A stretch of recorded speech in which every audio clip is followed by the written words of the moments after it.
Data అనేది మనం బయట చూసుకుంటాం కదా. సో 2 KB అన్నది 1 MB కన్నా తక్కువ కాదు. 2 KB అన్నది 1 MB కన్నా తక్కువ కదా. సో ఫస్ట్ ప్రిఫరెన్స్ అన్నది KB స్విచ్ వచ్చింది కాబట్టి ఫస్ట్ ఫైల్ ఏం ట్రాన్స్ఫర్ అవుతుంది 6 KB యొక్క ఫోటో ట్రాన్స్ఫర్. ఎందుకంటే డేటా అనేది దానికి తక్కువ కాబట్టి, కన్స్యూమ్ ఆఫ్ డేటా అనేది తక్కువ కాబట్టి.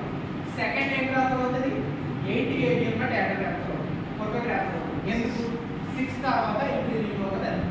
నెక్స్ట్ ఏం ట్రాన్స్ఫర్ అవుతుంది ఫైనల్ 1 MB. ఎందుకు అలా ట్రాన్స్ఫర్ అయింది? కన్స్యూమ్ ఆఫ్ డేటా అనేది ఏదికైతే ఎక్కువ ఉంటుందో అది టైం టేక్. అవునా? సో మీరు ఆర్డర్ ఇచ్చారు 1 MB 6 KB 8 KB ఆర్డర్ ఇచ్చారు, బట్ మీకు ఆర్డర్ రాలేదు అంటే ఎర్రరా కాదు.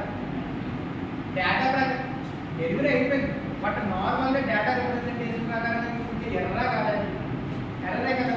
సో ఇది ఒక డేటా తీసుకోండి, ఇక్కడ ఒక డేటా ఉంటుంది. సో డేటా మీద రిప్రజెంట్ చేసుకున్నాను. నాకు 2 సిస్టమ్స్కి వెళ్ళాలి సేమ్ డేటా. ఒక సిస్టమ్కి యాస్టీస్గా వెళ్ళిపోయింది, అంటే సెకండ్ సిస్టమ్కి వచ్చేసరికి ఎర్రర్ వచ్చింది.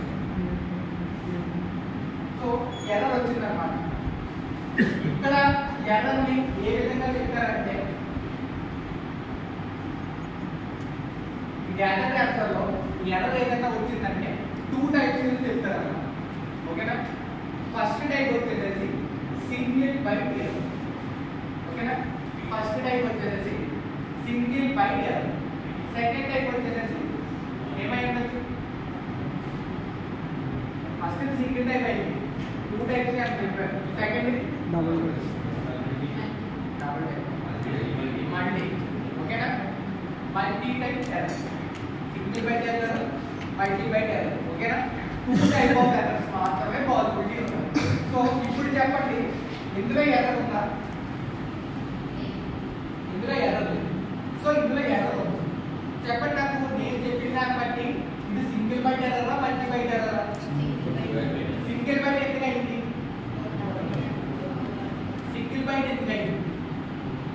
ఎర్రర్ ఎక్కడ వచ్చింది? ఇందులో వచ్చిందా ఇందులో వచ్చిందా? మిస్మ్యాచ్ అయింది. 2 బైనరీస్ దగ్గర వచ్చింది. యాక్చువల్ డేటా రావడం లేదు, మల్టిపుల్ ఎర్రర్ రావడం లేదు. సింగిల్ ఎర్రర్ అంటే ఏం కావాలి?